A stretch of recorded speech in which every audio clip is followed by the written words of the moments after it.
প্রত্যেকটা মানুষেরই রাষ্ট্র নিয়ে নিজস্ব চিন্তা রয়েছে। প্রত্যেকটা মানুষই, সে যেই পেশারই হোক, যেই বয়সেরই হোক, তিনি ভাবেন যে তিনি তার দেশকে, তার রাষ্ট্রকে কিভাবে দেখতে চান, অদূর ভবিষ্যতে কোন জিনিসগুলো তার আসলে প্রত্যাশা অথবা প্রাপ্তির জন্য তার অপেক্ষা। দেশ নিয়ে যারা সবচেয়ে বেশি ভাবেন, রাষ্ট্র নিয়ে যারা চিন্তা করেন, তারা হচ্ছেন রাজনীতিক। এমনই একজন রাজনীতিক আজকে আমাদের সাথে আছেন, জাতীয় পার্টির চেয়ারম্যান জি.এম. কাদের। আপনাকে স্বাগত জানাচ্ছি। প্রথমে যে প্রশ্নটি আপনার কাছে রাখতে চাই, একটু সমসাময়িক বিষয় দিয়ে আমরা শুরু করি। যেটি আমরা দেখতে পাচ্ছি যে ঢাকা সহ বাংলাদেশের বিভিন্ন স্থানে আপনাদের যে পলিটিক্যাল পার্টির কার্যালয়, সেখানে হামলা ভাঙচুর হচ্ছে। এই বিষয়ে আপনি কি বলবেন? যারা করছেন তারা তো মোটামুটি প্রকাশ্যভাবে পরিচয় দিয়ে একেবারে হুমকি দিয়ে যাচ্ছেন, এবং সবচেয়ে মজার কথা হলো যেটা আমাদেরকে রক্ষা যারা করার কথা, যেমন আমাদের আইন শৃঙ্খলা রক্ষাকারী বাহিনী ইত্যাদি, তাদের মুখের উপর দিয়ে করছেন, তাদের সামনেই পাশে দাঁড়িয়ে করছেন, তারা বাধা দিচ্ছেন না। এবং আমরা যখন তাদের কাছে এটার বিষয়ে কোনো নালিশ করতে যাচ্ছি, কোনো কার্যক্রম করার যে সামনের দিকে বিচারের জন্য তাদেরকে দিয়ে তারপরে আমরা বিচারালয়ে যাব, সেখানেও তারা আমাদের যেগুলো কমপ্লেইন্ট, অভিযোগগুলি গ্রহণ করছেন না। তো এটা একটা, তাতে করে মনে হয় যেন রাষ্ট্রীয় পৃষ্ঠপোষকতা এটা হচ্ছে, বলার অবকাশ থাকে, যেহেতু রাষ্ট্র এটাকে বাধা দিচ্ছেন না শুধু নয়, কিছু ক্ষেত্রে মনে হচ্ছে যেন সহায়তা করছেন এবং আমাদেরকে বিচারের আশ্রয় নিতে বাধাগ্রস্ত করে যারা অপরাধী তাদেরকে বাঁচিয়ে দেওয়ার চেষ্টা করছেন। বর্তমানে অন্তর্বর্তী সরকার এবং প্রশাসন যেভাবে কাজ করছে, 5ই আগস্ট পরবর্তী অন্তর্বর্তীকালীন সরকারকে নিয়ে যে প্রত্যাশার জায়গাটা ছিল, সেই জায়গা থেকে আপনি ব্যক্তিগতভাবে অথবা জাতীয় পার্টি বিষয়টি কিভাবে দেখে যে আসলে আইন শৃঙ্খলা থেকে শুরু করে যদি বলি দ্রব্যমূল্য এবং বিভিন্ন সেক্টরে যে কাজ হচ্ছে, কতটা সন্তোষজনক অথবা প্রত্যাশা কতটা পূরণ হচ্ছে দেশের সাধারণ মানুষের, অথবা রাজনৈতিক দৃষ্টিভঙ্গি থেকে আপনি কিভাবে দেখেন বিষয়টি? আমার দৃষ্টিতে প্রত্যাশা পূরণ একেবারে শতকরা 100 ভাগই ব্যর্থ হয়েছে। আমাদের প্রত্যাশা কোনোটাই পূরণ হয়নি। সাধারণ লোকের যেটা স্বাভাবিকভাবে প্রত্যাশা করে সেটা হলো জানমাল এবং ইজ্জতের নিরাপত্তা। আইন শৃঙ্খলা রক্ষাকারী বাহিনী তাদেরকে এইটুকু নিরাপত্তা দিবে, এটা সব সরকারের সবসময় মানুষের একটা প্রত্যাশা থাকে, সব সরকারের সঙ্গে। এই সরকার সেটা দিতে ব্যর্থ হচ্ছে। সঙ্গে সঙ্গে যেটা আর একটা জিনিস হচ্ছে যে শুধু রেমিটেন্স ছাড়া আর কোনো কিছুতে পজিটিভ গ্রোথ হচ্ছে না। যেমন বিনিয়োগ হচ্ছে না, কোনো রকম কোনো ধরনের লোন আসছে না, কেউ কোনো সাহায্য দিচ্ছে না। সবাই বসে আছে যে এই সরকারকে দিলে যেহেতু অস্থিতিশীল পরিস্থিতি, এটা আমরা ফেরত পাবো কিনা। ফলে দেশে একটা অর্থনৈতিক মন্দা কাল অতিক্রম করছে। অন্তর্বর্তীকালীন সরকারের প্রধান বা আর্থিক সম্পর্কে যেটা সাধারণ মানুষের প্রত্যাশা ছিল যে উনি আমাদের একজন খুব অত্যন্ত সম্মানজনক ব্যক্তি, সারা পৃথিবী সম্মান করে, ভালো মানুষ সব দিক থেকে, এমন নিরপেক্ষ মানুষ, কাজেই উনি আমাদেরকে দেশটাকে একটা সঠিক পথে নিয়ে যাবেন। এবং অনেকে তখন আমাকে বলতে শুনেছি আমি, যখন ওনাকে দেওয়া হলো, অনেকে আমরাও সমর্থন দিয়েছিলাম তখন সবাই বলেছিল যে উনি যদি এক সময় না থাকতেন তাহলে জানি আমাদের কি হতো, আমরা ওনার না পেলে তো আমাদের, উনি যতদিন বেঁচে থাকে ততই আমরা মনে করি ভালো। কিন্তু পরবর্তীতে দেখা গেলো যে উনি এটা ধরে রাখতে পারলেন না। সবচেয়ে বড় যেটা সমস্যা উনি সৃষ্টি করলেন নিজেই, সেটা হলো ওনার সঙ্গে কিছু তরুণ নেতৃত্বকে হঠাৎ করে উনি অত্যন্ত বেশি মূল্য কর্তৃত্ব অথরিটি দিয়ে ফেললেন। নিজে নিয়োগকর্তা বললেন ওনাকে, তাকে তার অভিভাবক হিসেবে টার্ম করলেন, করে তাদেরকে সর্বাত্মক, প্রায় বলতে গেলে ওনার সব অথরিটি তাদের কাছে দেওয়া হলো। তারা সারা দেশের সমস্ত কর্তৃত্ব, যেখানে যে মন্ত্রণালয়ে যেই থাকুক, যত এক্সপার্টি থাকুক, তাদেরকে কিন্তু ওই তরুণ নেতৃত্বের কথা মতো চলতে হচ্ছে। তার ফলে তারা নিজেদের ফ্রিলি কাজও করতে পারছিলেন না। এটা করতে গিয়ে যেটা দেখা গেল, তরুণ নেতৃত্বের মধ্যে যে কোনো কারণে হোক, তারা দেশকে একটা বিভক্তির পথে নিয়ে গেল। কিন্তু এই আন্দোলনের মাধ্যমে দেশে একটা সার্বিকভাবে একটা ঐক্যবদ্ধ হয়ে চলেছে। ঐক্যবদ্ধ জাতিকে হঠাৎ করে দেখা গেল ওনারা ডিভাইড করে ফেললেন। সার্বিকভাবে দেশের মানুষের মনে হচ্ছে একটা স্বপ্নভঙ্গ হয়েছে। এখন মানুষ মনে করছে যে যতদিন এই তত্ত্বাবধায়ক সরকার মাননীয় প্রধান উপদেষ্টা থাকবেন এবং তার এই কার্যকলাপ চলতে থাকবে, ততদিন আমরা অনিশ্চিত একটা ভবিষ্যতের দিকে যাচ্ছি এবং আমরা নিরাপত্তাহীনতায় ভুগছি। এটা বেশিরভাগ মানুষের এই ধারণা হয়েছে এবং ব্যাপকভাবে এই সরকার, আমি মনে করি, জনসমর্থন হারিয়েছে। জি, আরেকটি বিষয় যেটি হচ্ছে যে জাতীয় পার্টিকে প্রধান উপদেষ্টা বিভিন্ন বৈঠক করছেন বিভিন্ন রাজনৈতিক দলের সাথে। প্রথম বৈঠকে আপনাদের সাথে কথা হয়েছিল প্রধান উপদেষ্টার, কিন্তু এরপর থেকে আমরা যেটি দেখতে পাচ্ছি যে আপনাদের সাথে প্রধান উপদেষ্টা বসছেন না অথবা বৈঠক হচ্ছে না, যেটি দেখা যাচ্ছে। বিএনপি, জামায়াত সহ অন্যান্য আরও বিভিন্ন রাজনৈতিক দলের সাথে তারা বসছেন। তো এই জায়গাটাতে যেখানে জাতীয় ঐক্যমত্যের কথা আসছে, বাংলাদেশের সব স্টেক হোল্ডারদের নিয়ে, পলিটিক্যাল পার্টিদের নিয়ে আলাপ আলোচনার মাধ্যমে একটি জায়গায় পৌঁছানোর এবং পরবর্তীতে নির্বাচনের প্রসঙ্গ আসছে, সেই জায়গাটিতে আপনাদের অনুপস্থিতি অথবা আপনাদের সাথে যে বসা হচ্ছে না, এই ব্যাপারটি আপনি কিভাবে দেখেন এবং কি বলবেন? এবং এই বিষয়ে কি সরকারের সাথে কোনো সরকারের পক্ষের কারোর সাথে কোনো কথা হয়েছে কিনা, তারা কেন আসলে আপনাদের সাথে বসছেন না আলোচনায়? এখানে হলো সবচেয়ে বড় মজার বিষয়। বাংলাদেশের স্বাধীনতার পর থেকে মোটামুটি এখন পর্যন্ত আমার হিসাব মতো 4টি দল খুব প্রমিনেন্টলি ছিলেন, পলিটিক্সে ছিল। তার মধ্যে স্বাধীনতার পর যেমন আওয়ামী লীগ, পরবর্তীকালে বিএনপি, এই দুটো দলের সরকারে ছিল। তারপরে আসলে জাতীয় পার্টি, এটাও সরকারে ছিল দীর্ঘদিন। আর তারপরে জামাত, যে কোনো ক্যাডার ভিত্তিক দল, কিছুটা হলেও তারা একটা অবস্থান, জাতীয় পর্যায়ে তাদের অবস্থান সব জায়গায় আছে। আর বাকি পার্টিগুলো কিন্তু সেরকমভাবে অবস্থান নেই। কি গন্তিতে আসলে এই 4টা পার্টিকেই গন্তি করতে হয়। একটা কারণ হলো 3টে পার্টি তো সরকার চালিয়েছে, সর্বস্তরে সমস্ত জায়গায় তাদের ছোটোখাটো হলো, ছোট বড় যাই হোক সংগঠন আছে, সমর্থক গোষ্ঠী আছে বিভিন্ন জায়গায়। মানে তাদেরকে পরিচয় দেওয়ার মতো যে জাতীয় পার্টি আছেন কি না আছেন, ও সব জায়গায় 2-1টা জাতীয় পার্টি থাকবেই, যেখানেই হোক। সেটা একেবারে মানে টেকনাফটাতে, তেঁতুলিয়া, বন জঙ্গল, সুন্দরবনের ভিতরে গেলেও পাওয়া যাবে। তো সেই প্রশ্ন থেকে ধরলে আপনি যে গন্তির মধ্যে ধরতে হয়, তার 4টা দলকেই ধরতে হয়: আওয়ামী লীগ, বিএনপি, জাতীয় পার্টি, জামাত। আর বাকি দলগুলি সেভাবে পার্লামেন্টেও ছিলেন না, সেইভাবে অত প্রমিনেন্ট রোল প্লে করতে পারেননি কোনো সময়। কাজে গন্তি হিসাব করলে এটা আসে। তো সেখান থেকে ওনারা আওয়ামী লীগকে বাদ দিয়েছে নানান কারণে, যাই হোক, তারা হয়তো এটা ডিজার্ভও করছে অনেক ক্ষেত্রে। তাদের অপশাসন আমরা সবাই ফেট আপ হয়ে গেছিলাম। কিন্তু আমাদেরকে খুব অদ্ভুতভাবে একেবারেই বলতে পারি যে আমি তেমন কোনো কারণ ছাড়াই, অনেকে অনেক ধরনের কারণ বলে, কিন্তু ওই আমাদেরকেও কালার করা হয়েছে, আমি যেটা অ্যাপেরথাইড বলি আর কি। মানে দক্ষিণ আফ্রিকায় ব্ল্যাকদের জন্য এক আইন, হোয়াইটদের জন্য এক আইন, এবং হোয়াইটরা ব্ল্যাকদেরকে কোনো রাজনৈতিক কোনো রকম অবস্থানে যেতে দিবে না, তার জন্য অনেক কালাকানুন, এবং একই আইন দুইজনের জন্য দুভাবে ব্যবহৃত হবে, এই পলিসি ওনারা গ্রহণ করছেন। তার মধ্যে আমাদেরকেও ওই কালো দলের মধ্যে ফেলেছেন, হোয়াইটের মধ্যে ফেলেননি ওনাদের হিসাবটা। আমার এখনো ধারণা যে সার্বিকভাবে চিন্তা করলে এখনও এই যাদেরকে ওনারা কালো তালিকাভুক্ত করেছেন বা যাদেরকে ফ্যাসিস্টদের দোষর বা ফ্যাসিস্ট করছেন, সেগুলোই মেজরিটি হবে। গ্রামে গঞ্জে বিভিন্নভাবে সাধারণ লোককে এরা ফ্যাসিস্ট বলে, ফ্যাসিস্টের দোষর বলে বিভিন্নভাবে কালার করছেন এবং অত্যাচার করছেন। আর একটা এই থেকে এই যে এইটার বাহ্যত কোনো কারণ নেই, একটাই কারণ তারা দেখাতে পারেন যে ইলেকশনে 2024 ইলেকশনে কে কে গেছে। একটা ইলেকশনে যাওয়া কোনো বেআইনি কাজ নয়।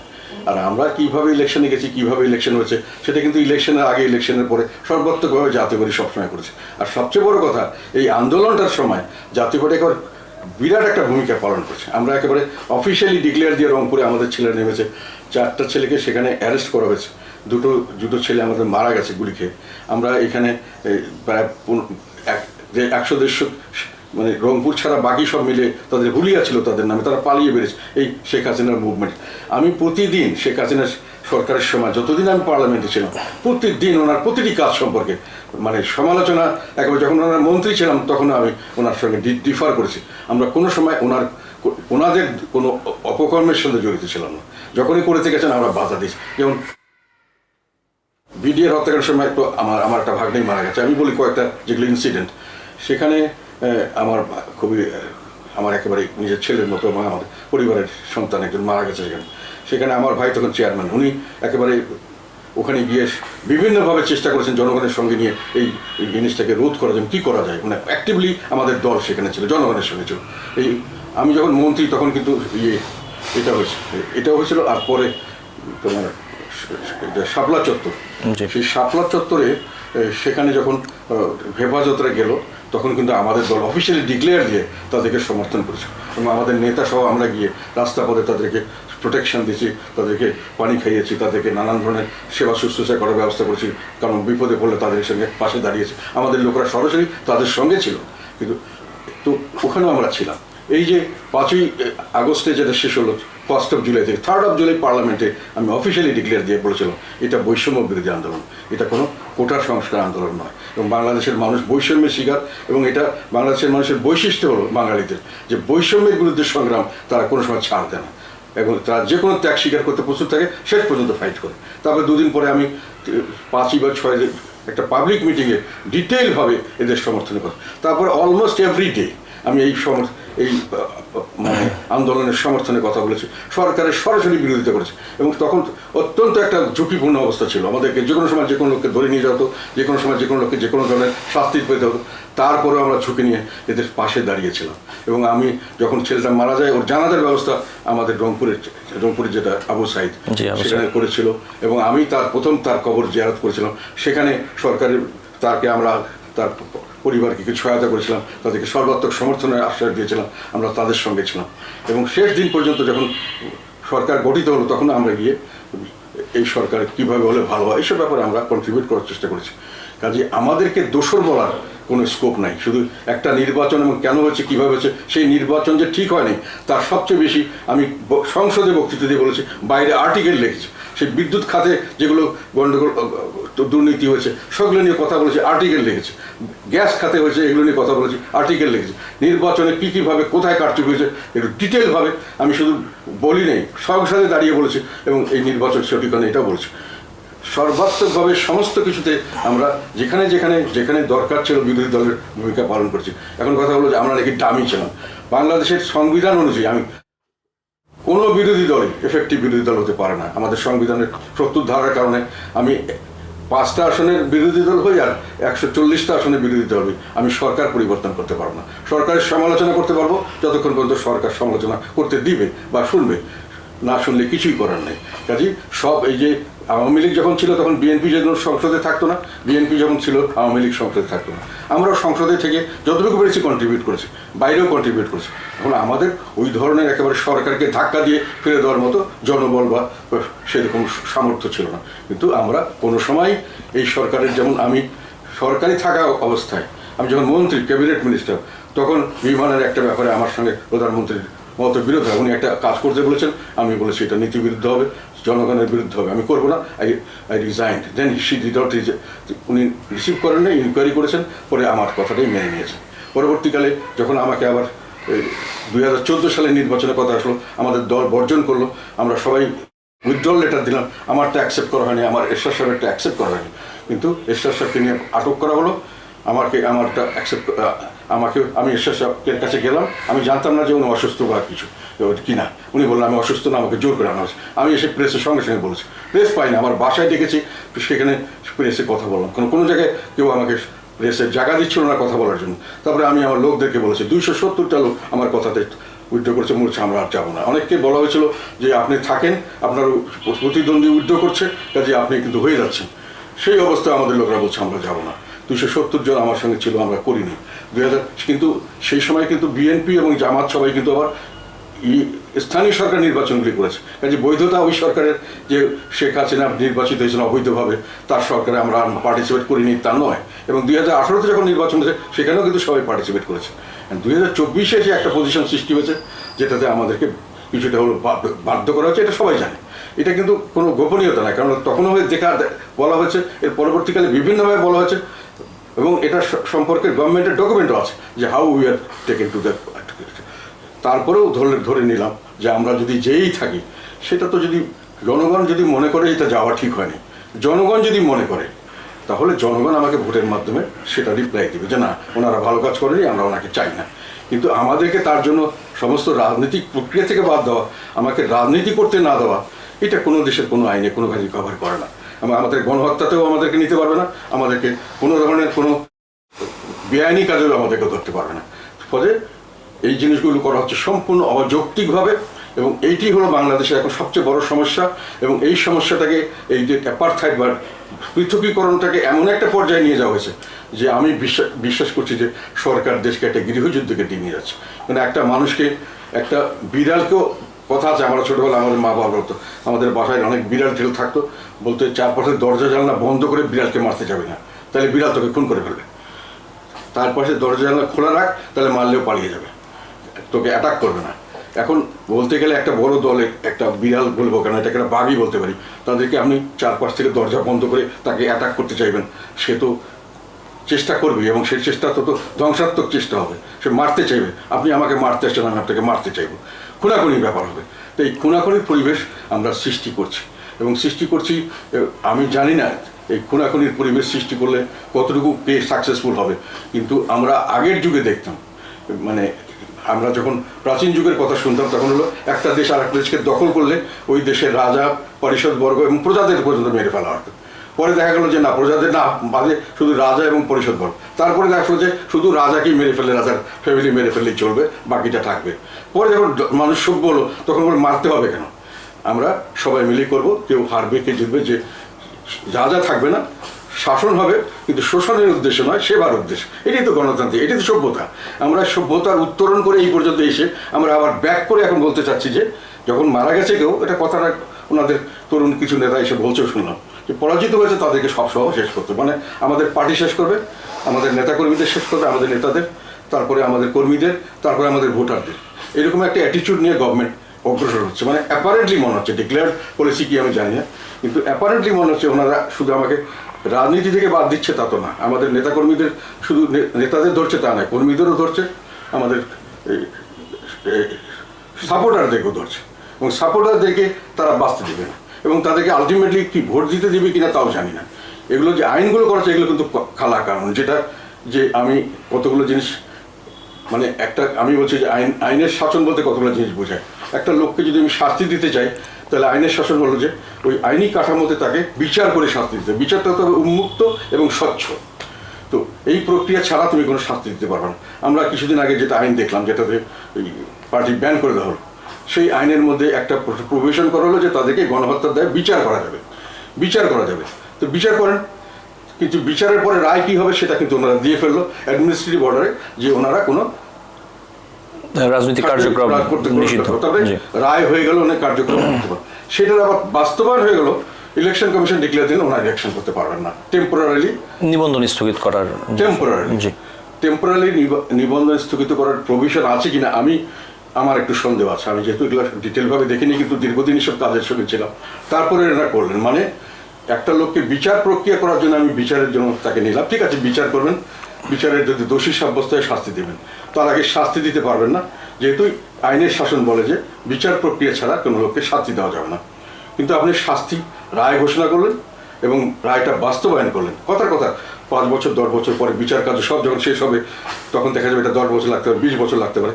তারপরে আপনি বললেন না আওয়ামী লীগ, সার্বিকভাবে আওয়ামী লীগ গণহত্যার সঙ্গে জড়িত ছিল না, কথার কথা বলছি, শুধু শেখ হাসিনা ছিল, কাজেই আওয়ামী লীগকে ব্যান করা হবে না। তখন কি আওয়ামী লীগ রিহ্যাবিলিট হতে পারবে? আপনি একটা লোককে ফাঁসি দিলেন, কবর দিয়ে ফেললেন, তারপরে ডিক্লেয়ার করলেন যে সে নির্দোষ, তাহলে কি তাকে কি আমি আর কোনো নির্দোষ হিসেবে রাস্তায় ছেড়ে দিতে পারবো বা তাকে? তো এখন এই ধরনের আর একটা কথা হলো, একই আইন যদি গণহত্যার জন্য করা হয়, আমি যেটা বারংবার বলছি, আমি কোনো দলকে এইভাবে নিষিদ্ধ করার পক্ষে নই। অ্যাডমিনিস্ট্রেটিভ অর্ডার পাবলিকের হাতে দেন, পাবলিক তাকে ফেলে দেবে, ছুঁড়ে ফেলবে। পাবলিক যেমন তার বিরুদ্ধে রাস্তায় নেমেছে, জীবন দিয়েছে, তাদেরকে পাবলিকই ছুঁড়ে ফেলে দেবে। আমি যখন জামাতকে নিষিদ্ধ করে ওই অবস্থায় কিন্তু আমি সঙ্গে সঙ্গে ফার্স্ট আমার রিয়াকশানে বলেছিলাম যে আমার দলের ব্যবস্থা আমি জানি না, যেহেতু দলে এখন আমি বসিনি, আমি ব্যক্তিগতভাবে কোনো দলকে নিষিদ্ধ করার পক্ষে নই। তাদেরকে পাবলিকের কাছে যেতে দিন, পাবলিকে তাদেরকে রিজেক্ট করলে রিজেক্ট হবে। আর যদি আপনি এমনি করেন তাহলে তাদের শক্তি থাকে, তারা সরকারের বিরোধিতা করতে থাকবে, কোনো স্টেবিলিটি থাকবে না আমাদের সোসাইটিতে। এটা একটু মানে যেটাকে বলা হয় আমাদের জনসংখ্যা, ভুল জনসংখ্যা, স্ক্যার্স রিসোর্স, আনলিমিটেড মানে বলা যায় অসীম জনসংখ্যা, অত্যাধিক জনসংখ্যা আর স্ক্যার্স রিসোর্স। এই দেশটাকে আপনি খুব বেশি নাড়াচাড়া করতে পারবেন না, অল্পতেই কিন্তু দেশটা একটা নাজুক অবস্থায় চলে যেতে পারে। তো সেইখানে আমরা দেখলাম যে এই একটা অবস্থার সৃষ্টি হলো। তো এই জন্যই আমি বলছিলাম যে আমাদের দেশের এই আইনের শাসন বলতে যেটা বোঝাতে চাচ্ছিলাম সেটা আর একটা কথা, যে আইন সকলের জন্য সমান হবে। আপনি যদি গণহত্যার জন্য একটা দলকে আপনি ব্যান করেন, যদিও আমি সবসময় বলেছি, যেটা বললাম একটু যে আমি কখনোই এর পক্ষে নই যে জামাতকে ব্যান করবো, আমি তখনই বলেছি, শেখ হাসিনার সামনে বলেছি, ইট ওয়াজ রং। এখন আমি ওইটাও বলছিলাম যে কিন্তু একই আইনে যদি হয় তাহলে তো যদি গণহত্যার জন্য করতে হয় তাহলে 71 গণহত্যা কারা জড়িত ছিলেন এবং কে কে সংগঠন কী নামে তারা কী কাজ করেছেন এগুলো তো সবাই জানে। কাজেই তখন তো এই বিচারটা প্রশ্ন আসে। বিচার তো শুধু একজনের জন্য হতে পারে না, আইন তো শুধু একজনের বিচারের জন্য নয়, আইন তো সকলের জন্য সমান হওয়ার কথা। সেখানেও কিন্তু এখানে একটা ব্যত্যয় হয়েছে। তো আমি মনে করি যে এই সমস্ত করছেন ওনারা কিছুটা এগুলোকে ভবিষ্যৎ প্রজন্ম হয়তো কালাকানুন হিসেবে মনে করবেন, এবং এগুলো শেষ পর্যন্ত স্থায়িত্ব কতটুকু আমি জানি না। স্থায়িত্ব করার জন্য আরও কী করা হবে সেটাও আমি জানি না। তবে সব কিছু মিলিয়ে জিনিসটা সঠিক পথে অগ্রসর হচ্ছে না, এটি আমার বিশ্বাস। দেশের স্থায়িত্ব, দেশের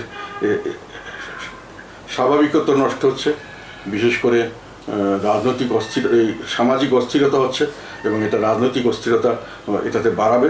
এবং শেষ পর্যন্ত যেটা বললাম যে দারিদ্র বাড়বে, বোকা মানুষের সংখ্যা বাড়বে, আইন শৃঙ্খলার অবনতি হতেই থাকবে, তার ফলে আবার দারিদ্র বাড়বে, শেষের দেশটা একটা একেবারেই সম্পূর্ণ ধ্বংসের পথে চলে যেতে পারে।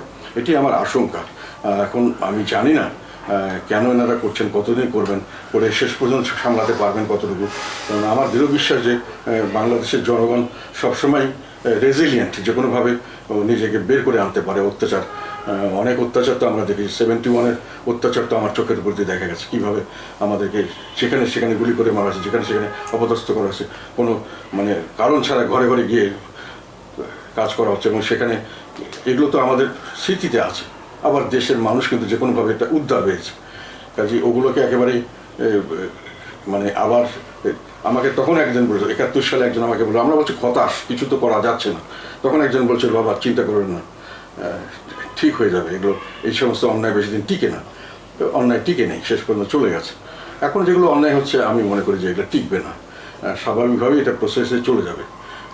এইসব জিনিস স্বাভাবিকতা যেগুলো থাকে না, অস্বাভাবিক জিনিস, এটা সিস্টেম এটাকে আস্তে আস্তে বের করে দেয়।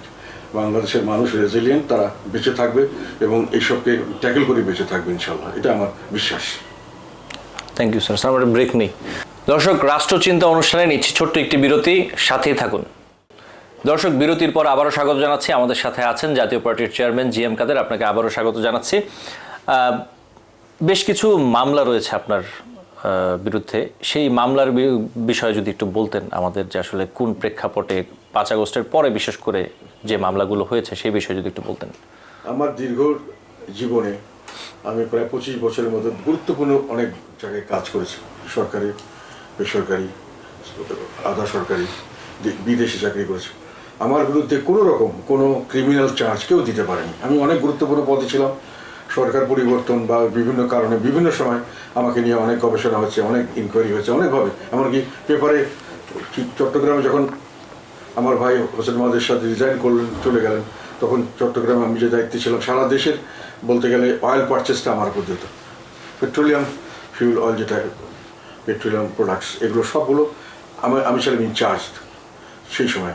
তার আগে আমি অনেক ভালো জায়গায় ছিলাম যেখানে মিলিয়নস অফ ডলার ডিল করতে হতো। কাজেই ঈশ্বর সাহেবের ভাই এবং এই অপোজিশন আছে, তারা তৎকালীন সময় যখন বিএনপি সরকার ক্ষমতা আসলো, আমাকে ওএসডি করে দিল, তখন একটা প্রশ্ন দেখা দিল যে নিশ্চয়ই অনেক কিছু উনি করেছেন, এত পজিশনে ছিলেন ভালো, এবং ঈশ্বর সাহেবের ভাই। এবং পেপারে পত্রিকায় বিজ্ঞপ্তি দিয়ে বলা হয়েছিল ওনার বিরুদ্ধে কারো কোনো কমপ্লেইন থাকলে জানানোর জন্য। আমি চট্টগ্রামে থাকতাম। পরে অনেক কিছু চেষ্টা করা হচ্ছে, অনেক ইনকোয়ারি করা হচ্ছে, অনেকভাবে আমার বিরুদ্ধে কোনো একটা এফআইআর মানে একটা কিছু জিডিও করতে পারেনি কেউ। সবাই বলছে না, উনি এগুলোর মধ্যে ছিলেন না, উনি সাহেবের ভাই, সেটা পরিচয় আমরা অনেকে জানতাম না। তো ফলে আবার পরবর্তীকালে যখন আমি 2014 সালে যখন নির্বাচন করলাম না, এবং একেবারে সর্বোচ্চ পর্যায় থেকে আমাকে রিকোয়েস্ট করার পরেও যখন আমি আমার উইথড্রল করা হয়নি, আমাকে পাশ করিয়ে দেওয়া হবে, এই ধরনের ইনডাইরেক্ট অ্যাসুরেন্স দেওয়ার পরেও আমি যখন ইলেকশন বর্জন করে এলাকায় গেলাম না, তার পরবর্তীকালে আমাকে আবার মন্ত্রিত্বের অফার দেওয়া হয়েছিল, যে টেকনোক্র্যাট হিসেবে আমরা মন্ত্রিত্ব চাই, তৎকালীন আওয়ামী লীগ সরকার। যেহেতু তখন আমরা আবার 2014 সরকারটা হয়েছিল, ওর মধ্যে একটা গোজামিল হয়েছিল যে কিছু লোক বিরোধী দলে আমরা থাকবো, আবার একসঙ্গে সরকারে থাকবো। এটার বিরুদ্ধে কিন্তু আবার আমি লিখেছি, বক্তব্য দিয়েছি, বিভিন্ন জায়গায় টেলিভিশন ইন্টারভিউ দিয়েছি। এটা ঠিক হচ্ছে না, এবং এটা খুবই অনিয়ম, শুধু না, এটা গলিত কাজ হচ্ছে। এটা সম্পর্কে আমার বক্তব্য আর্টিকেল সব আছে। তখন আবার আমাকে মন্ত্রিত্বের অফারও দেওয়া হয়েছে, যে কিছুদিন পরে হঠাৎ করে ওখান থেকে বলা হলো যে কাদের ভাই আপনি একটু মিষ্টি খাওয়ান, আগামী সপ্তাহে তো আপনি মন্ত্রী হচ্ছেন, টেকনোক্র্যাট মিনিস্টার, আমরা সিদ্ধান্ত নিয়েছি ইত্যাদি। এটা সাক্ষী ছিল। আমাকে তখন জিজ্ঞাসা করার পরে আমি বললাম আমি মন্ত্রী হব না। তখন ওনারা একটু আশ্চর্য হয়ে গেছে, কেন মন্ত্রী হয়? বললো যে না, আমি বর্জন করেছি এই নির্বাচন, এবং আমার সঙ্গে আমার কথাতে অনেক লোক বর্জন করেছে। এখন যে কোনো কারণে আমার ভাইকে যেতে হয়েছে, উনি গেছেন, কিন্তু আমি যদি এখন ওনার পদক্ষেপ অনুসরণ করি তাহলে দলও থাকবে না, আর আমারও কোনো নীতি থাকবে না। সুবিধাবাদী লোক হিসেবে আমি মানুষের ঘৃণিত হব, আমি এটা করতে পারি না। আমার ভাই জিজ্ঞাসা করলো এরকম তোকে অফার দিয়েছে কি? আমি না, উনি খুশি হয়েছে, উনি খুবই খুশি হয়েছে যে না তুই ভালো করেছে। তো সেই সময় মন্ত্রিত্ব আমি নেই। তখন কিন্তু আবার একটা উদ্যোগ দেখা গেল সরকারের তরফ থেকে। আমি যে তার আগে মন্ত্রণালয়গুলো চালিয়েছিলাম, এই বিমান এবং পর্যটন মন্ত্রণালয়, আর একটা হলো বাণিজ্য মন্ত্রণালয়, এগুলোতে একটা বড় রকম খোঁজ খবর শুরু হলো বিভিন্ন লেভেল থেকে, ইন্টেলিজেন্স থেকে, যে ওনার কোনো ধরনের দোষ আছে কিনা, তাহলে আমরা ওনাকে ধরবো, মানে একটা চ্যালেঞ্জ হিসাবে, যে উনি রিফিউজ করছেন সব কিছু। কিন্তু তখনও তারা আমাকে বলেছে, নিজেই আমাকে পরে জানিয়েছে যে স্যার আমরা কোনোখান থেকে আপনাকে কোনো রকম অভিযোগ আমরা নিতে পারিনি, কেউ আপনার বিরুদ্ধে কিছু বলেনি, কোনোখানে কোনো ডকুমেন্ট পাওয়া যায়নি যেটা আপনি অনিয়ম করেছেন। এটা আমাকে তারা অফিসিয়ালি মানে আনঅফিসিয়ালি জানিয়েছে, পরে আমার শেখানো হয়নি। এখানে আমি প্রায় 5বার নির্বাচিত হয়েছি, একেবারেই বিএনপি, প্রথমগুলো তো বিএনপি আওয়ামী লীগ এদের বিপক্ষে দাঁড়িয়ে আমি নির্বাচিত হয়েছি।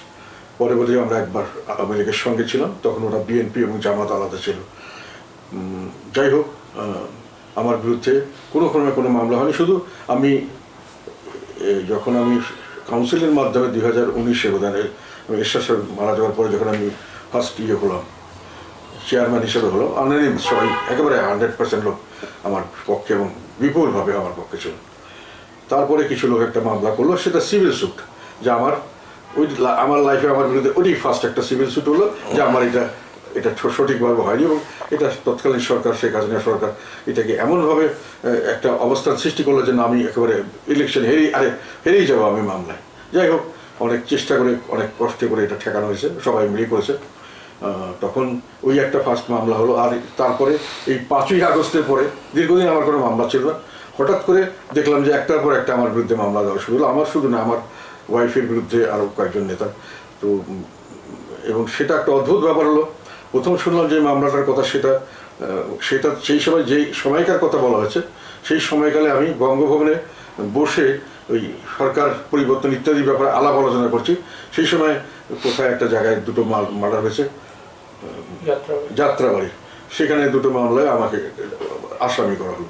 তারপরে 2 দিন পরে শুনছি যে বিভিন্ন জায়গায় বিভিন্নভাবে আমার মামলা আমার বিরুদ্ধে দেওয়া শুরু হলো। সেটা হলো murder case, attempt to murder. আবার একটা দেওয়া হলো খালেদা জিয়ার গাড়ি বহরে আমি হামলা করেছি। সে কোন সময় খালেদা জিয়া, তখন আমি কিন্তু জাতীয় পার্টির কোনো বিশিষ্ট কোনো নেতাও ছিলাম না, মানে তৎকালীন সময় আবার আমাকে 2018 পরে কিছুদিন এরশাদ সাহেবের সঙ্গে আমার হওয়াতে উনি আমাকে পার্টির থেকে আবার দূরে, মানে কিছুদিন পার্টির বাইরে রেখেছিলেন, মানে আমাকে পার্টি করতেই দেননি উনি। যাই হোক, সেগুলো অন্য কথা। সেখানে দেওয়া হলো, এবং যে মামলার যে বাদী সে এখন জেলে আছে, সে আবার তখন সেই বরং আমার মনে হয় মানে শেখ খালেদা জিয়ার বিপক্ষে ছিল বা যাই, মানে একটা অদ্ভুত ধরনের মামলা। আবার কোথায় শুনলাম যে আমাদের ভিপি নূরের একটা দল আছে না, তাদেরকে কোথায় যে গোলাগুলি হয়েছিল অনেক আগে, সেখানে কোনো লোক বোধহয় আহত হয়েছে, সেখানে আমি হত্যা চেষ্টা বা ইত্যাদির মামলা। তারপরে আবার প্রতিদিনই শুনতেছি, এখন আর হিসাব রাখি না, একটা লয়ার দেখে দিচ্ছি, তারা এসব দেখাশোনা করে যেখানে যেটা মামলা। তবে সবচেয়ে হত্যা মামলা, হত্যা প্রচেষ্টা মামলা, এগুলোর পরে আবার আমার মনোনয়ন বাণিজ্য এবং আমি ডাকাতি ইত্যাদির কেসে আরেকটা মামলা দেওয়া হলো।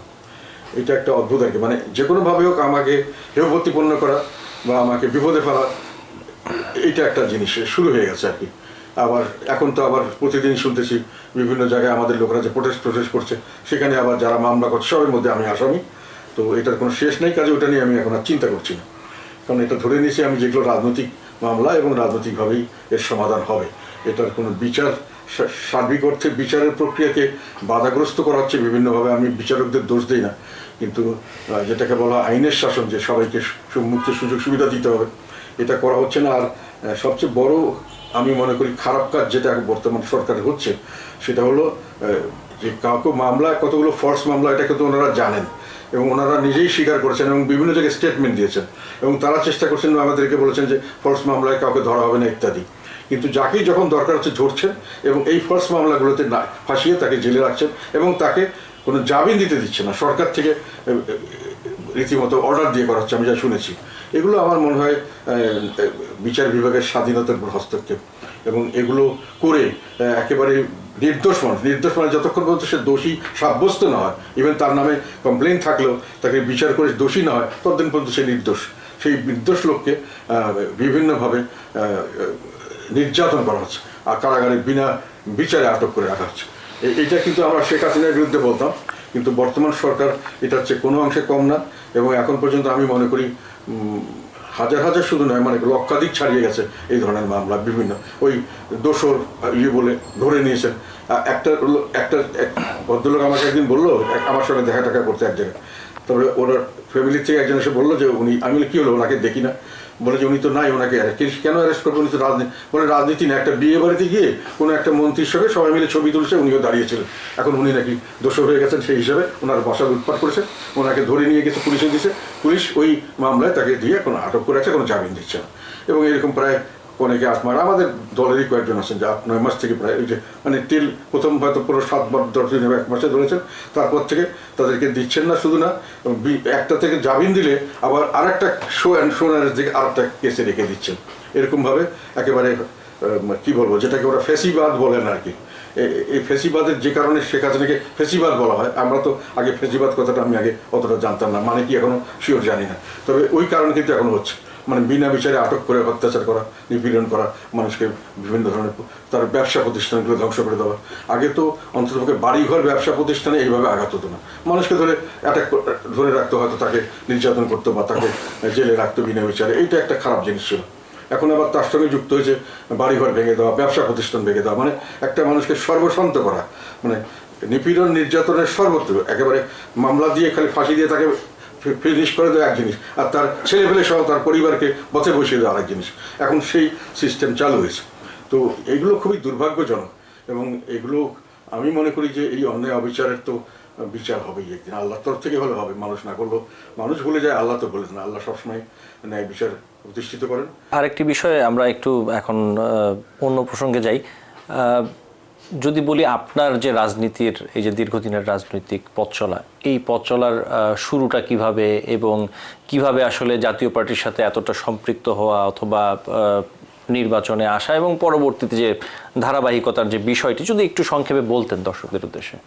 আমি যখন ইঞ্জিনিয়ারিং পাশ করি তখন একটা পেশা বেছে নিয়েছি, ওই পেশাতেই থাকবো, ওখানেই এক্সেলেন্স করব, সবচেয়ে ভালো করার চেষ্টা করবো, এইভাবে আমি কাজ করেছি সবখানে। মোটামুটি সব জায়গায় আমার সুখ্যাতি ছিল। ইঞ্জিনিয়ার হিসেবে আমি যখন ডিজাইন করতাম, প্রোডাকশন করতাম, যাই করতাম মানুষের প্রশংসা করতাম, অনেক নতুনত্ব আমি করেছিলাম। তো এইভাবে চলতে চলতে পরে আমি ম্যানেজমেন্টে চলে গেলাম, অনেকখানি কাজ করলাম। তো মোটামুটি এই লাইফটাকে আমি ওইভাবেই গ্রহণ করেছিলাম। যদিও আমার চাকরি নেওয়ার পরে পরেই কিন্তু মুক্তিযুদ্ধ শুরু হয়ে গেছে। তখন আমি, আমার চোখের সামনে অনেক আমাকে বলছে তুমি মুক্তিযুদ্ধে যাবে কিনা, আমি বললাম আমি তো সোলজার না, আমি তো বন্দুক চালাতে পারবো না, তো আমি মুক্তিযুদ্ধে যাবো কী করে, আমি কি ওখানে গিয়ে বার্ডেন হবো কেন, আমি বরং দেশে থেকে যদি মুক্তিযুদ্ধের জন্য কাজ করেছি। আমাকে যেখানে আমাদের বাসায় মুক্তিযোদ্ধা আশ্রয় দিয়েছে, অস্ত্র রেখেছি, তাদের খাওয়া পড়ার ব্যবস্থা করেছি, বিভিন্ন জায়গায় অন্যায় অবিচার দেখলে সেটার বিপক্ষে চেষ্টা করেছি ব্যবস্থা করার, যারা হিন্দুদেরকে ধরে নিয়ে মেরে ফেলছে সেই ধরনের হিন্দু পরিবারকে পেলে আমরা কোনোভাবে তাকে সেফলি সিকিউরিটিতে পাঠিয়ে দেওয়ার চেষ্টা করেছি। আমার অনেক কলিগকে অফিসে এসে জয়েন করা যায়, আমরা জয়েন করেন না, চলে যান, আমি তা থেকে লোক দিয়ে মানে হিন্দু পরিচয় না দিয়ে মানে অফিস থেকে বিদায় করে দেওয়ার ব্যবস্থা করেছি। এইভাবে আমি সহযোগিতা করেছি। আমরা সবসময় চেষ্টা করেছি আমি যে আমার নিজের প্রফেশন নিয়ে থাকবো, ওইভাবেই বেঁচে থাকবো। তুমি যেটা বলো রাজনীতিতে আসলাম কীভাবে, সেটা হলো আমি যখন নারায়ণগঞ্জ বিভিন্ন জায়গা থেকে কাজ করে আমি অয়েল সেক্টরে গেলাম। অয়েল সেক্টরে আমি যমুনা অয়েল কোম্পানির চিফ এক্সিকিউটিভ অফিসার ছিলাম, তারপরে জেনারেল ম্যানেজার, তারপরে আমাকে বলা হলো চিটাগাংয়ের শিফট হবে কোনো কর্পোরেশন, সব অনেক জায়গায় ডিসেন্ট্রালাইজ করে দিয়েছিলাম, কারণ কে কাজ করবে অয়েল সেক্টরে, কোনো সিএসপি অফিসার আসতে চাচ্ছে না চিটাগাং। আমাকে অফার দিল যে তুমি কাজ করবে না কেন, আমি ডাইরেক্টর হিসেবে, আমাকে ডাইরেক্টর হিসেবে এডিশনাল সেক্রেটারি মর্যাদায় কাজ করতে বলেছে। তো ওইখানে আমি কাজ করেছিলাম। তখন আমার উপর দায়িত্ব আসলো প্ল্যানিং অ্যান্ড ওটাতে আমি কাজ করে এক সময় হঠাৎ করে এরশাদ সাহেবের হয়ে গেল। তখন কিছুদিনের মধ্যে আমি তো কোনো কিছু খারাপ করিনি, সবাই আমাকে ভালোবাসতো। আমার চিটাগাংয়ে আমার বাসায় গার্ড দিয়েছে অন্যান্য দলের লোকরা, যা আমাকে কেউ ডিস্টার্ব করেনি। পরে হঠাৎ করে দেখলাম বিএনপি সরকার ইলেকশনের পরে ক্ষমতা এসে আমাকে ওএসডি করে দিল, তারপরে আমার কাজ দিচ্ছে না, ঢাকায় ট্রান্সফার করে দিল মন্ত্রণালয়ে। আমি মন্ত্রণালয়ের কোনো স্টাফ ছিলাম না, আমি ছিলাম যমুনা অয়েল কোম্পানির স্টাফ। তারপরে এটা ইলিগালি করা হলো বিএনপির আমলে। তা আমি গেলাম, ঢাকায় আসলাম, থাকার জায়গা নেই। আমার ওয়াইফ আমার ছেলেটাকে নিয়ে আমার বোনের বাসা উঠলো, আমি আমার মেয়েটাকে নিয়ে, মেয়েটা বড় ছিল, আমি আমার মগবাজারে আমার ভাইরা ছিলেন একজন, তার বাসায় ড্রয়িং রুমের এক পাশে আমি আমার মেয়েকে নিয়ে থাকলাম, কেন আমার থাকার জায়গা ছিল না। মানে তখন আমি জমি কিনেছিলাম, বাড়ি করবো সব ঠিক করেছিলাম, জমি মানে প্লট পেয়েছিলাম এই উত্তরে এই প্লটটা, কিন্তু আমি তখন বাড়ি শুরু করতে পারিনি। মানে রেডি হচ্ছিলাম কিছু, লোন টোনের অ্যাপ্লাই করেছি, লোন ঠিক হয়েছে, কিন্তু তখন থাকার জায়গা ছিল না। তো ফলে এইভাবে এসে আমি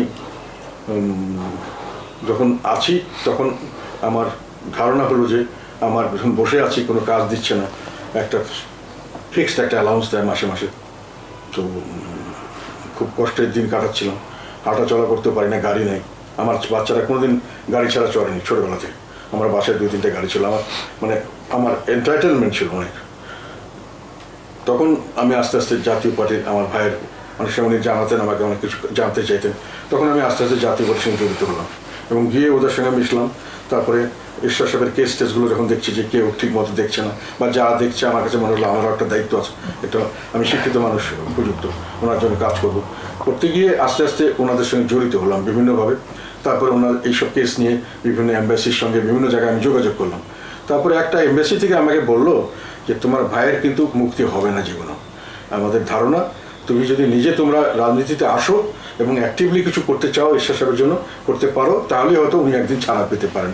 তোমাদের দলের যে পজিশন, আমার তাদের ধারণায় তারা কেউই ঈশ্বর সাহেবকে ভাঙাতে চায়, কিন্তু ঈশ্বর সাহেবকে আবার লিডারশিপে এনে তাদের দাম ছোটো করতে চায় না। এই ধরনের একটা আমাকে ইঙ্গিত করলো যে তুমি যদি করতে চাও তো করো, আমি কী করতে পারি, তাহলে তো আমাকে নির্বাচন করতো, তুমি নির্বাচন করতো। নির্বাচন করাটা খুব ঝুঁকিপূর্ণ, আমি তো কোনোদিন রাজনীতি করিনি, তারপরেও আমি নির্বাচন করা ঠিক করলাম।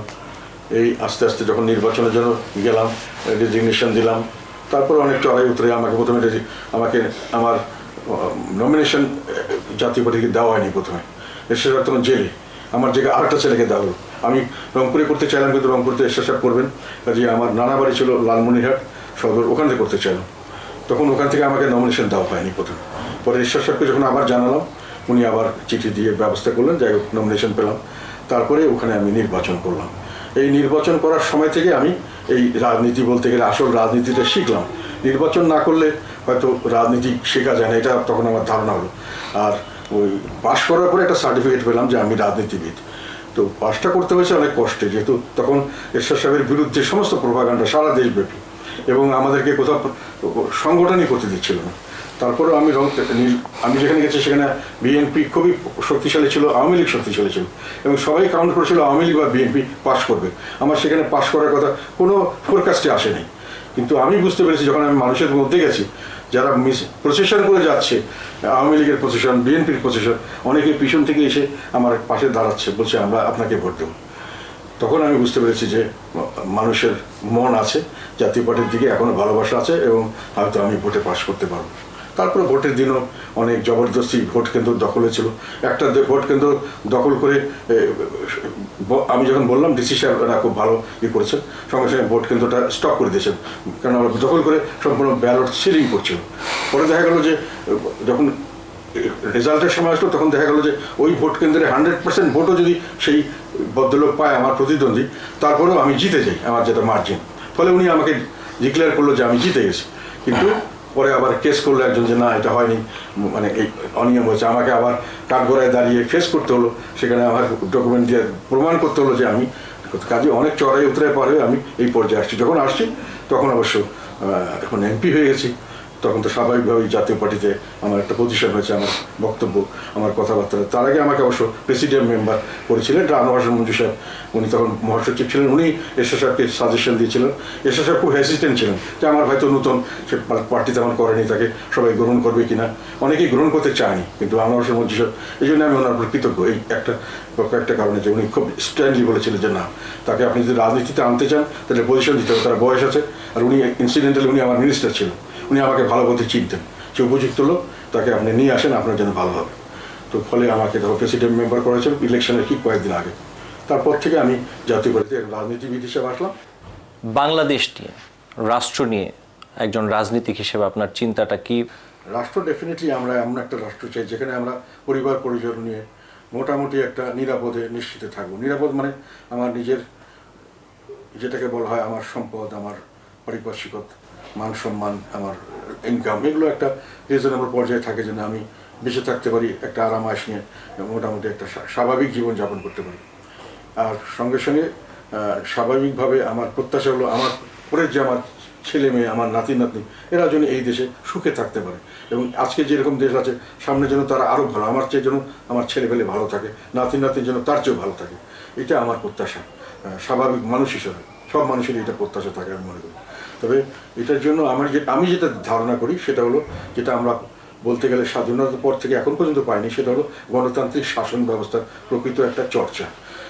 গণতান্ত্রিক শাসন ব্যবস্থা মানে দেশের জনগণ হবে মালিক, মালিক ঠিক করবে কে দেশ চালাবে এবং মালিক ঠিক করবে কিভাবে দেশ চালাবে, এবং দেশ চালাতে ব্যর্থ হলে বা যেটাতে জনগণের মনে হবে যে দেশ ভালো চলছে না, তাহলে সেই মালিক আবার জনগণকে চেঞ্জ করতে চাইবে। এবং গণতন্ত্রের এটাই বিউটি যে আমি সরাসরি সরকারের সমালোচনা করতে পারবো, সরকারের খারাপ জিনিস দেখে দিতে পারবো, আমার ভুল হতে পারে, আমার মিথ্যা তথ্য ভুল হতে পারে, সরকারের দায়িত্ব হবে এগুলোকে জনগণের কাছে প্রকৃতভাবে তুলে ধরা, কিন্তু বাধা দেওয়া নয়, আমার কথাকে বলতে বাধা দেওয়া নয়। যেমন খারাপভাবে বলতে গেলে, যদি একটা পুরো গণতান্ত্রিক দেশ হয়, যদি কেউ বলে যে আই ওয়ান্ট টু কিক, আমি লাথি দিয়ে সরকারকে ফেলে দেবো, হয়তো ভাষাটা মন্দ কিন্তু তার রাইট আছে, সে দেশের মালিক, সে তার সার্ভেন্টকে গালি দিচ্ছে, খারাপ, গালিটাও তো খারাপ, কিন্তু তার এই রাইট আছে, তাকে বের করে দিতে পারে। এরকম একটি দেশ আমি ভবিষ্যতে দেখতে চাই এবং এইরকম একটি দেশ গড়ার জন্যই আমরা সংগ্রাম করছি। আমি মনে করি এখানে কোন প্রক্রিয়া যা করছি সেটা বড় কথা নয়, যে কোনো প্রক্রিয়ায় যেটা করা যায়, আইনের শাসন দেওয়া যায় এবং ন্যায় বিচার ভিত্তিক সমাজ এনশিওর করা যায়, মানুষ ওটাকেই সাপোর্ট করে। যে জন্য আমি একটা কথা বলি, যদিও কথাটা অনেক সময় শুনতে খারাপ লাগে, যে আমরা ছোটোবেলায় শুনেছি, আমরা যখন খুব ছোট, তার কিছুদিন আগে ব্রিটিশ শাসন ছিল, তখন শুনতাম যে ব্রিটিশরাই ভালো ছিল। তার মানে ব্রিটিশরা ভালো ছিল ওই কারণে যে তারা সুশাসন তৎকালীন সময়ের চেয়ে ভালো দিয়েছে পাকিস্তান আমলের চেয়ে। পরে যখন বাংলাদেশ হলো, তখনও একটা দুর্ভাগ্যক্রমে অনেক সময় শুনতে হতো যে পাকিস্তান আমলেই ভালো ছিল। ওই সুশাসনের একটা অংশ যেটা পরবর্তীকালে মানুষে মিস করেছে, ওটার জন্য এইসব কথা বলে। এখন যেমন বলছে যে, অনেকেই বলে যে আমরা কিছুদিন আগেও, এ কথাটা এখন অনেকের মধ্যে শুনে যাচ্ছে যে আগের সরকারের কি খারাপ ছিল, আগের সরকারের চেয়ে এখন কি ভালো হলো। তো তার অর্থ হলো সুশাসন, আগের সরকার যা দিয়েছে একেবারে কিছুই দেয়নি, 1% দেয়নি না 100% মধ্যে, তাহলে এখন হয়তো 0% হচ্ছে। এই যে মানুষের একটা প্রত্যাশা এবং প্রত্যাশার ভঙ্গ, এটা আমরা কিন্তু স্বাধীনতার পর থেকে কন্টিনিউয়াসলি, পাকিস্তান আমল থেকে এখন পর্যন্ত আমার জন্মকালে, আমার এই দীর্ঘ জীবনকালে আমি দেখে আসলাম। এখনও মানুষ মনে করছে যে past was better than the future, past was better than the present and they want a better future. দর্শক, রাষ্ট্রচিন্তা অনুষ্ঠান আজকের মতো শেষ করছি। আগামী পর্বে আবারও দেখা হবে। TBN 24 টেলিভিশন দেখতে আজই কল করুন 7187776556। লগ ইন করুন www.totalcablebd.com। নিউ ইয়র্ক থেকে সম্প্রচারিত TBN 24 টেলিভিশন বিশ্বজুড়ে বাঙালির কণ্ঠস্বর।